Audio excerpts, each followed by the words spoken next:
الشبيبه ورجع مره ثانيه للشبيبه، لكن طبعا من الاسماء الغايبه ويغفلك في لحظه، ويغفلك في لحظه. رميه تماس اتعملت من حمدي الهوني ثانيه ورمونتازا باتجاه بدري. انيس البدري بدري عرضيه عواد 1-0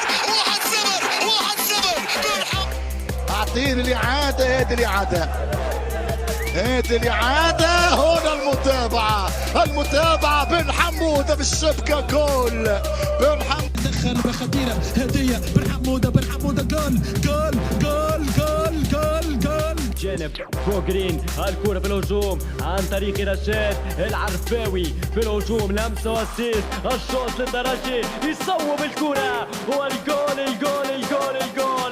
الرابع للترجي في هذه الأثناء. الجول رابع بعد كرة وبعد خدمة من دائما المحماتي عن طريق الأطراف، على ذلك كرة ذكية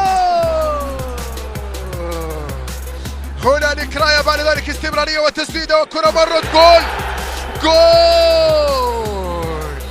في ثلاث نقاط لهنا في الاتحاد ستاديوم، بالراس يصوب والجول.